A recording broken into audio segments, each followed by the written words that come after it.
O mercado fala muito de Toro, né? Mas justiça seja feita, foi a Oroch que inaugurou esse segmento de picapes compactas médias. Vocês sabem, aquelas picapes que usam estrutura do tipo monobloco, né? Melhores de guiar, mais confortáveis, como por exemplo a Saveiro ou mesmo a Strada, mas elas são muito maiores, se aproximando aí das dimensões de uma picape média com chassi, como por exemplo a S10, a Amarok, a Hilux, dentre outras tantas. A Toro só chegou 6 meses depois da Oroch.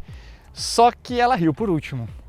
A Oroch nunca conseguiu decolar muito das 1000 unidades por mês em média, enquanto a Toro começou com 3.400 unidades mês no seu primeiro ano de lançamento e finalizou ano passado encostando em 6.000 unidades por mês em média. Uma reação da Renault era urgente e necessária e ela acabou de chegar. A gente tem aqui a Renault Oroch totalmente renovada e são 4 grandes novidades.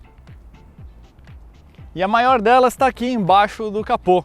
Motor 1.3 turbo TCE código HR13, como ele recebe aqui na Renault, porque esse motor foi desenvolvido em parceria com a Mercedes-Benz. Vocês conheceram esse motor na avaliação do Capture, que a gente apresentou, e também está presente no Duster versão Iconic.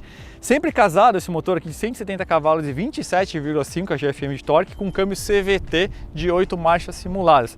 Esse motor é exclusivo dessa versão Outsider, porque as outras versões seguem com o motor 1.6 aspirado com câmbio manual agora de 6 marchas. A primeira marcha ficou mais curta, melhorando a aceleração, e a última marcha ficou mais longa, melhorando o consumo, mas também o conforto quando você está dirigindo na rodovia. Outra grande novidade é que todas as versões da Oroch agora possuem controle de tração, de estabilidade e o sistema anti-capotamento que eu vou explicar em detalhes na nossa avaliação na rodovia. A terceira novidade está aí para todo mundo ver, que é a reestilização, a atualização do design externo, mas tem uma parte importante estrutural que você não consegue ver. Por conta dessa introdução desse motor 1.3 turbo, toda essa parte das longarinas dianteiras e mesmo do túnel central foi revisto da mesma forma que o projeto da Capture. Então a gente tem aí um ganho de rigidez da torção, de capacidade de absorção de impactos, que são benéficas para você. Mas é lógico, tem a questão do design, né? Então a grade, como vocês conseguem ver agora, tem esses elementos cromados, que é a exclusividade dessa versão Outsider. O para-choque é completamente novo, não só essa parte de aplique, mas toda essa porção aqui também é nova. A versão Outsider tem esses faróis adicionais, além dos faróis de neblina que estão aqui mais embaixo, né? Quando a gente vai aqui para a lateral, esses alargadores de paralama também são novos, rodas com desenho exclusivo, aqui com acabamento diamantado nessa versão Outsider. Esse aplique também é novo aqui na lateral, bem como a barra de teto, que tem capacidade para 80 kg, e o Santo Antônio. Aí quando a gente vai aqui atrás, as novidades são menores, né? Então é basicamente o mesmo para-choque, só que agora todo cinza, e a lanterna agora tem esses elementos fumê e o novo grafismo na tampa traseira. E por fim, a novidade necessária era uma renovação na cabine, que é exatamente o que a gente está vendo aqui. Um painel completamente novo, agora com essas saídas de ar retangulares, esse acabamento acetinado em volta, não mais aquelas saídas redondas, estilo do Sandero antigo, né? Notem também que o sistema de infotainment, a tela foi parar aqui em cima e agora ele tem conectividade sem fio, tanto Android Auto quanto Apple CarPlay. Painel de porta também são novos, bem como as forrações dos bancos. Mas e aí, será que essas novidades todas vão ser suficientes para diminuir esse vale de distância de vendas entre a Toro e a Oroch? É o que a gente vai descobrir a partir de agora aqui no Autoline. Parado ou trafegando em estradas rurais, Juliano Barata, editor-chefe do Fletout Brasil, descreve o Renault Oroch 1.3 TCE Turbo, escrito Autoline.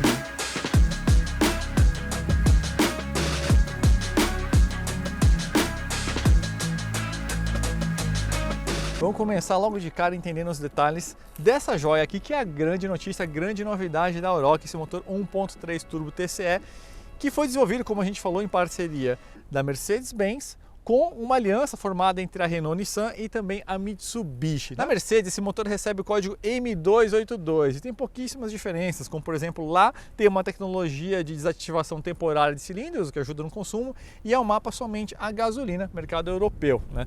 se bem que ele é importado para cá também. Aqui a gente tem um mapa flex desenvolvido pela Renault aqui do Brasil para a América Latina, então ele acaba sendo um pouco mais potente. Não tem o sistema de desativação temporária de cilindros, mas tem uns 7 cavalos a mais. Então a gente está falando de 170 cavalos a 5.500 RPM e 27,5 GFM de torque a 1.600 RPM, um belo torque numa rotação muito baixa. Para colocar em perspectiva, a gente está falando aí de mais ou menos 30% a mais de torque em relação ao antigo 2.0 aspirado e mais de 40% de torque adicional em relação a 1.6. Então, um veículo que carrega carga com uma picape, isso faz uma baita diferença. Em termos de tecnologias, é tudo que você espera aí de um downsize de última geração. Então, lógico, injeção direta, detecção de tipo de combustível na linha, né, por meio de sinal de capacitância. Então, antes da queima acontecer, o que ajuda muito no mapa, ajudando aí a ter um controle melhor e ajuda a evitar aquele fenômeno de pré-ignição com muita carga e baixa rotação que assombrou aí os motores Chevrolet dessa leva nova do Onix na primeira fase, né, naquele primeiro mapa que eles introduziram para o mercado. E uma outra tecnologia que esse motor tem que ajuda nisso é o que? As camisas de cilindro desse motor são pulverizadas por meio de plasma, então é uma camada extremamente fina de aço, né? O bloco é de alumínio, e com isso ele troca melhor calor. E isso é uma tecnologia que veio do Nissan GT-R e é uma coisa muito interessante que também ajuda aí a reduzir esse fenômeno de LSPI, que a gente explicou em detalhes técnicos nesse vídeo que você encontra no link do canto superior direito da tela.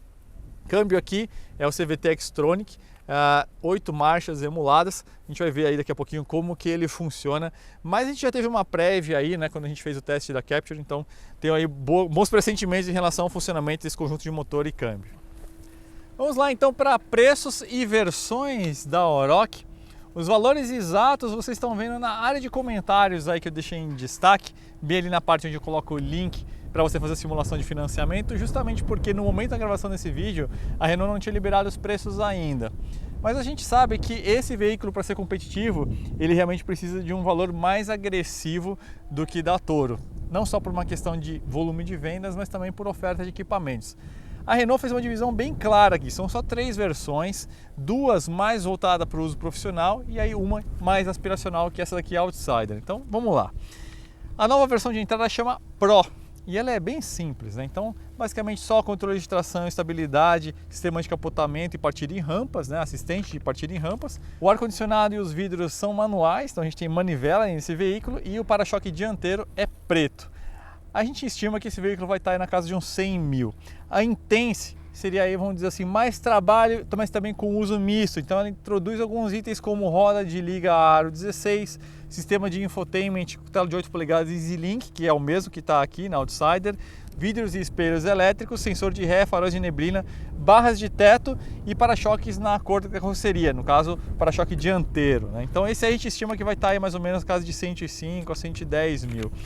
E a Outsider é justamente esse daqui, que é um veículo que precisa custar menos do que a primeira Toro de entrada em relação que já traz o motor T270, né, que seria Endurance Off-Road, então tem que estar abaixo de 140 mil, preferencialmente algo abaixo para você ter realmente um valor competitivo. E aí aqui já traz um monte de equipamentos. Começa pelo motor, né, que as outras eram 1.6, né, e essa daqui já é esse motor 1.3 turbo com câmbio automático CVT, mas ganha um monte de coisa também, né? Então ganha ar-condicionado digital, câmera de ré, sistema de acendimento automático de farol, sensor de chuva, a grade tem esses detalhes cromados que vocês viram, os retrovisores e maçanetas são em preto brilhante, tem capota marítima que não tem nas outras versões, faróis auxiliares ali, né, entre o farol de neblina e os faróis principais, essa grade do vidro traseiro que vocês estão vendo, e as rodas são diamantadas. Vale sempre lembrar, você consegue financiar tanto a Oroch quanto qualquer outro veículo seminovo com até 5 anos de uso com muita facilidade pelo Bradesco Financiamentos em autoline.com.br. Lá no site é só você clicar no topo em simular financiamento, escolha a quantidade de parcelas, alguns dados bem básicos e você já recebe a melhor proposta. Deixei o link para esse simulador em destaque aí nos comentários junto com os preços oficiais da Oroch. Enquanto você está lá, vale a pena você também conferir os seminovos nessa faixa de preço desse veículo aqui. Você consegue pegar uma picape média com chassi. É um veículo maior, muitas vezes pode ser mais equipado. Não vale a pena você conferir as ofertas. Eu deixei esse link também separado ali na área de comentários em destaque. Antes da gente apresentar o interior e tocar para a estrada, caçamba afinal é uma picape, né? Primeira coisa que chama a minha atenção, peso da tampa, especialmente aqui no final. Aqui a gente não tem aquele sistema de molas que ajuda a dissipar um pouquinho essa força necessária que você precisa fazer para abrir, né? Então isso é um pouquinho incômodo, fechar com uma mão só exige realmente aí bastante musculatura. Aqui a gente está falando de 683 litros e 650 quilos de capacidade, né? Então a gente está falando de um volume menor e uma capacidade menor também que a Toro. 100 quilos a menos que a Toro e 254 litros a menos. Vale lembrar que a Toro tem uma caçamba com uma linha de cintura mais alta também, então não só a questão de dimensões nesses dois eixos, mas também a altura faz bastante diferença aqui. Já que eu falei em Toro, vamos fazer um comparativo aqui, um tira-teima de dados para a gente entender qual que é melhor em quê. Bom, vamos começar, são 10 itens. Vamos começar pelo motor. Potência e torque, a gente tem um empate técnico, tá? 170 cavalos, 27,5 GFM de torque, são 15 cavalos a menos do que a Toro e o mesmo torque, né? Mas essa diferença de potência a favor da Toro desaparece quando a gente olha o peso. Aqui a gente tem 1.432 quilos nessa versão aqui contra 1.658 quilos de uma Toro Freedom com motor 1.3 turbo com tração só na dianteira, 226 quilos a mais a Toro carrega. É um veículo mais pesado, mas aquela plataforma Small Wide, de onde ela parte, a gente sabe, é historicamente muito pesada também, né? Então, isso fez toda a diferença no 0 a 100, por exemplo.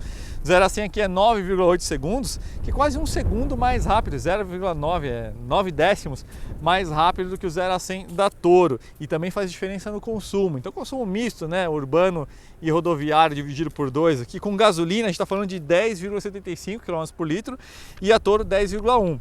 Com o etanol, a gente está falando de 7,6 aqui km por litro contra 7,25. Então não é uma diferença enorme, mas é lógico, você roda muito, vai fazer diferença no bolso, especialmente com o preço do combustível como anda, né? Entre eixos aqui é menor, e aí que eu vou comentar depois para vocês a diferença de conceito de veículo. Então aqui a gente tem 2,82 m contra 2,99 m, 17 centímetros de diferença, é como se fosse outra categoria de veículo, tá? A largura a gente tem um empate técnico, 1,83 aqui contra 1,84 lá, né? E aí a altura livre do solo aí é um ponto importante se você faz um uso fora de estrada mais pesado, né? A gente tem 212 milímetros de altura livre mínima aqui contra 251,2 lá, ou seja, quase 4 centímetros de diferença a favor da Toro. Por outro lado, o ângulo de entrada do para-choque aqui é melhor, tá? 27,5 graus contra 24,8 graus da Toro. Aí na traseira, o ângulo de saída se inverte, tá? Aqui é 22,4 e lá é 27,9 graus.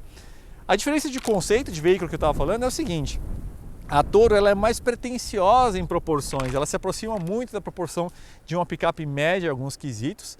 E aqui a gente tem um conceito um pouquinho mais baixinho, que lembra um pouco mais justamente o universo das picapes compactas, né? Saveiro, a própria estrada, né? E isso não necessariamente é algo ruim, tá? A Toro, para muita gente, em muitas situações, vai ser um veículo grande, um pouco desajeitado, é mais chato de estacionar em shopping, a visibilidade traseira é um pouco pior, né? Aqui a gente tem um veículo que, para quem usa realmente esse uso misto de cidade e fora de estrada, a gente tem um veículo que é mais prático.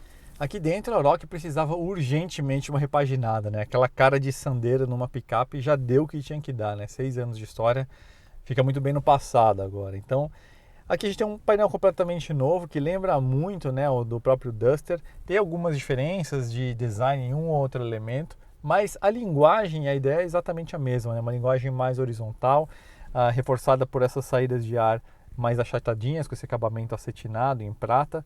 A Renault chama de aço escovado, mas o material não é aço de fato.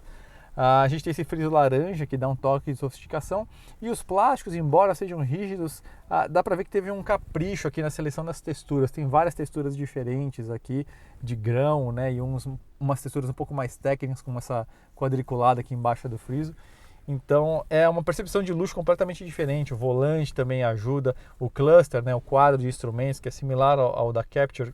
É bem interessante ter esses dois instrumentos analógicos, né, e mais esse velocímetro digital no meio. Senti falta aqui de um termômetro, já que a gente tem aqui uma instrumentação meio completa. Mas de forma geral é um interior que transmite outra pegada, outro nível de sofisticação, né? Painéis de porta. Então a Renault realmente investiu em percepção de qualidade e realmente precisava, né? A exigência do mercado mudou completamente. Tem um porta-trecos interessante aqui, né? Embaixo, acima do controle de ventilação e abaixo dessas teclas satélite. Sistema de infotainment agora está aqui em cima, muito mais ergonômico, né? Ficava aqui embaixo, era até meio perigoso, né? Se olhar o Waze, alguma coisa assim, olhando para baixo. Então aqui fica mais ergonômico. 8 polegadas, conectividade Android Auto e Apple CarPlay sem fio, então bem interessante. E aqui embaixo, vocês estão vendo um carregador por indução, mas isso não vem de série na Outsider, deixei uma mancada. Isso aqui é um acessório de concessionária. Mas de forma geral, a cabine melhorou bastante. Agora vamos olhar o espaço traseiro. A acessibilidade aqui para o espaço traseiro é razoável. Um toque de ergonomia importante que eu esqueci de dizer ali na frente, não tem ajuste de profundidade no volante, tá? Então isso é uma mancadinha. Espaço aqui é razoável, a gente tem um ângulo de encosto mais ereto em 5 graus do que no Duster e uma posição de assento mais elevado por causa de todos os reforços estruturais que esse veículo tem em relação ao Duster. Eles compartilham a plataforma, mas o fato é que das colunas para trás, especialmente por baixo, é um veículo completamente diferente. Então ficou um pouquinho mais alto. Espaço para os joelhos aqui, embora meu joelho não esteja encostando no encosto, como vocês estão vendo, o meu tornozelo fica encostando aqui. E tem um detalhe que não é exatamente o banco, e sim o acabamento que ele tem. Esse arremate aqui, ó, vocês estão vendo eu apertando aqui, ó, ele fica projetado aqui na minha direção, fica pegando aqui na minha canela. Isso é um pouco desconfortável. E aí quando eu fui olhar isso aqui, eu percebi que também tem uma sobra de tecido aqui, achei uma mancadinha de acabamento que eles poderiam resolver melhor. A gente não tem aqui luxos, né, como a saída de ventilação ou mesmo saídas USB, a gente tem aqui uma tomadinha somente presente, mas é um espaço traseiro honesto. Vai lembrar que esse é um veículo que tem uma diferença bem grande em trechos em relação a Toro, e aqui você consegue levar 5 adultos de qualquer jeito. Mas vamos ver então como é que ela se comporta na estrada. Via asfaltada e tranquila. Aqui, como uma marcha está em cima da outra nesse câmbio CVT com 8 marchas simuladas. Isso ajuda a extrair ainda mais desempenho desses 170 cavalos desse motor 1.3 turbo, e também, por outro lado, vai ajudar na parte de consumo e conforto quando você andar um pouquinho mais tranquilo. Então vamos lá, notem uma marcha em cima da outra.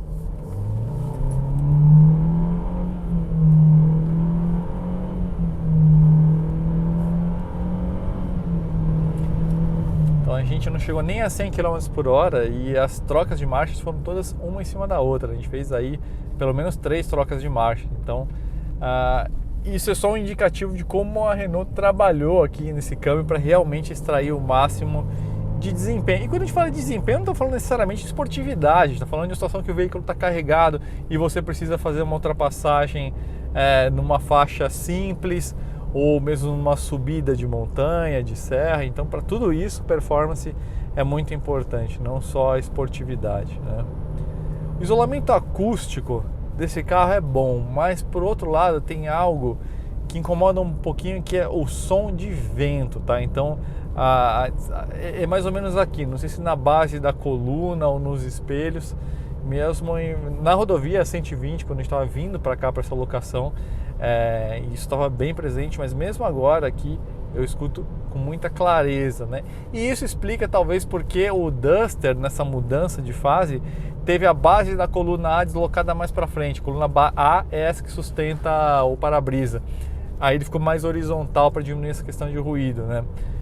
Aqui na Oroch a gente tem a mesma coluna de antes, tá? Eles não fizeram essa mudança, porque a Oroch acho que tem um volume de vendas menor, é um veículo que tem uma orientação mais voltada a serviço, então eles não viram sentido em investir tanto para fazer essa mudança estrutural, ainda que ela tenha aquelas mudanças que eu falei, né? Na parte de longarina e túnel central, ela é mais reforçada, e foram as mesmas introduções, mudanças introduzidas, desculpem, nessa mudança aí que teve da Capture.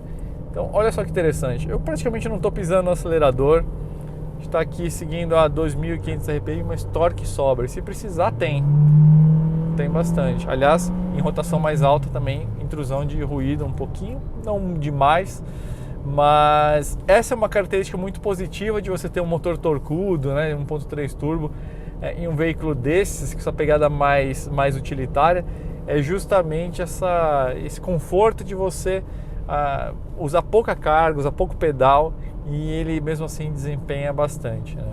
Em termos de resposta de freios também bem satisfatória, apesar de a gente ter um sistema a tambor atrás, respostas muito boas, pedal muito bem calibrado, então nesse sentido não tenho nada do que reclamar. Suspensão traseira, inclusive, desse veículo aqui é multibraços, né?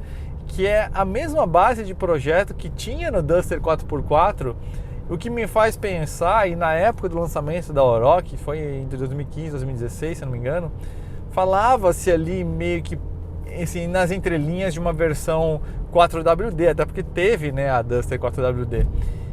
Só que talvez isso aí tenha caído por terra, né? Então a gente tem um projeto de suspensão aqui, multibraços, mas não tem tração nas 4 rodas. Comportamento de suspensão, aliás, muito bacana, um veículo confortável, absorve muito bem, sem dar aquelas batidas secas, né? E mesmo aqui nas curvas a gente sente que é um veículo na mão, é um veículo que tem uma progressividade muito boa. Isso também tem um detalhe que é importante. Olha só que interessante, na descida esse câmbio CVT ele faz a rotação subir para dar um efeito de freio motor. Ó, viu como baixou a rotação? Eu não estou pisando no acelerador nem nada, ó. Eu vou começar a descer, a rotação vai subir, ó. Vai começar a subir devagarinho. Olha que interessante. Meu pé está longe aqui do pedal. Isso é para ajudar no freio motor. Então olha só que câmbio bem programado. Pelo acelerômetro, né, que nem que a gente tem no celular. Essa unidade central também tem, né, a unidade de ABS muitas vezes tem. Ele sabe que está descendo, então ele ajuda já a segurar no freio motor. Isso é algo muito bacana, porque tem muito carro CVT que deixa o carro solto demais, né? Então numa situação de descida de serra é um pouco inseguro. Então achei isso aí um detalhe interessante, um capricho bacana aí, um cuidado que a Renault teve no desenvolvimento aí desse conjunto de motor e câmbio. E aí aqui nessa Oroch a gente tem a introdução de controle de tração, importante para 27,5 GFM de torque, realmente tem que ter, de estabilidade, que é muito útil aí, uma descida de serra, situação de piso chuvoso, ou um desvio emergencial que você tem que fazer, isso ajuda muito ao veículo a manter a trajetória, e que a gente tem um recurso adicional que está introduzido dentro do sistema de controle de estabilidade, que é o tal do sistema anti-capotamento. Vocês viram que tem um acelerômetro aqui na unidade do ABS, né? A gente acabou de mostrar aqui ele atuando, ajudando a mapear o câmbio para subir a rotação numa descida. Esse sistema de capotamento é mais ou menos parecido. Quando as forças de aceleração lateral estiverem muito fortes, ou tiver uma situação em que você tem um ganho de aceleração lateral muito grande, por exemplo, um desvio, nessa situação o veículo vai operar de forma independente as pistas de freio, não só para ajudar você a controlar ele, mas também para ajudar a evitar essa situação de uma transferência de carga muito repentina que vá fazer o veículo tombar, né? A gente viu vários testes de alça, de picapes grandes, na verdade, né, com o chassi, situações de 2 rodas ou de tombamento acontecer, então esse sistema ajuda a prevenir isso. Bom, no on-road, assim, na estrada, ir para a cidade é um veículo que vai muito bem, e tem um detalhe, né? Ela é menor em 15 centímetros de entre-eixos em relação à Toro, e você sente isso a bordo também, né? Então, o fato dela ser menor, menos espaçosa e mais simples em algumas coisas, não é só desvantagem, tem um ganho de praticidade e mesmo de dinâmica. Esse veículo acaba sendo um pouquinho mais esperto aí numa situação de estrada como essa que a gente está passando agora. Agora vamos ver então um pouquinho de off-road, fora de estrada leve, para ver como comporta essa suspensão. Estrada de terra. Vamos então para nossa tradicional subidinha aqui em direção ao Morro do Capoava, onde o pessoal costuma treinar de paraglide. É um piso acidentado bem típico que os donos dessas picapes enfrentam, né? Não é aquela coisa extrema, mas é uma situação onde um carro realmente já sofre um bocadinho para passar, né? E aqui, evidentemente, está sobrando, né? Tem uma garrafa d'água que fez um barulhinho aqui. Subida acentuada. Uma boa complacência de suspensão, né? A forma como absorve. Lógico, a gente não tem todo aquele curso de suspensão, né? Então não chega a bater seco, mas evidentemente se a gente forçar um pouquinho mais aqui, a gente vai descobrir o fim de curso da suspensão. Vale lembrar, né, que a gente tem aqui uma área livre, uma altura livre do solo menor do que na Toro, 4 centímetros menor. Então depende do tipo de transposição de obstáculo que você vai fazer, você vai ter que posicionar um pouquinho mais de lado, mas ao mesmo tempo você tem uma tranquilidade melhor no ângulo de ataque, de entrada dele, né? Que o chão estava bem arenoso, ele chegou a distracionar e aí o controle de tração entrou em ação, então que ponto positivo aqui para o recurso, né? Que ele tem bem mais torque agora. Mas é isso, pessoal, um piso como esse aqui dá e sobra para suas capacidades, e vocês estão vendo que também não é bolinho, não é exatamente a coisa mais macia, né? Agora, caminhando para as conclusões aqui, um detalhe, o pneu de perfil alto ajuda muito no piso como esse, né? Então O pneu também faz um trabalho excelente aqui, não só em ajudar a tracionar, mas também em absorver os impactos. Agora, indo em direção às conclusões, pessoal, olha, sem a gente ter os preços exatos em mãos, que é o que a gente tem nesse momento da gravação, mas você, quando for assistir o vídeo, já vai saber e vai estar ali nos comentários, como eu falei, é difícil a gente precisar exatamente quão bom é um veículo, porque se ele tiver numa faixa muito próxima da Toro, a gente tem algumas desvantagens técnicas aqui, né? Mas até conhecendo o histórico recente da Renault, eu acho que eles vão vir de uma forma bem agressiva. E tem um detalhe que é muito importante, pessoal. A gente fala de Toro, mas a verdade é que pelo fato da Oroch ela ser menor e mais baixinha, muitas vezes ela vai se encaixar onde? Num cara que está ali querendo uma estrada topo de linha, um cara querendo uma Saveiro, cabine dupla. E aí realmente a Oroch oferece muitas vantagens, ainda mais essa daqui, lógico que nem se fala com motor turbo, mas mesmo a 1.6 acaba sendo vantajosa em vários quesitos, né? Então acaba sendo um rival. É engraçado, né? Porque então a gente tem essa categoria entre as compactas e as médias, mas essa Oroch ela ainda faz mais um elo adicional, que é entre as compactas e uma compacta média como a Toro. Então são vários degraus aí, várias nuances que você tem que considerar. Mas a parte importante que eu queria dizer é as evoluções que a Renault introduziu aqui foram muito boas, mais que isso necessárias. Um motor mais torcudo para um veículo que leva carga, uma percepção de interior mais sofisticado sem parecer delicado, uma linguagem realmente de picape, ganho de conectividade, ganho de tecnologia e segurança, né? Falta sim alguns recursos semi-autônomos, como que seja um controle de velocidade de cruzeiro adaptativo, o sistema de frenagem emergencial semi-autônomo está entrando em vários automóveis. Pessoalmente eu não acho que é algo assim, vamos dizer assim, vida ou morte, mas é sempre algo que acaba sendo bem recebido, especialmente quando a gente está falando dos veículos topo de linha, né? Mas, de fato, com essas introduções de todas essas melhorias, a gente tem um veículo aqui que eu acredito que vai diminuir um pouquinho esse vale existente entre a Toro e a Oroch. O fato é o seguinte, a Toro foi para um caminho mais pretensioso em proporções e em valor, e o brasileiro viu valor nisso e pagou a mais. Aqui a gente tem então uma necessidade de uma estratégia diferente de precificação. Então é algo aqui realmente para quem está buscando um custo-benefício mais agressivo, e é aí que a gente vai descobrir o quão fundo eles foram nessa história, é realmente na hora dos preços que a gente vai ver aí na área de destaque dos comentários. Então é isso, pessoal, espero que vocês tenham gostado do vídeo. Não esqueçam de assinar aí o canal da Autoline, ajuda a gente a crescer cada vez mais para fazer vídeos cada vez mais interessantes e úteis para vocês, certo, pessoal? Então é isso, grande abraço e nos vemos numa próxima. Câmera mostra detalhes do veículo parado ou em movimento. Escrito Autoline.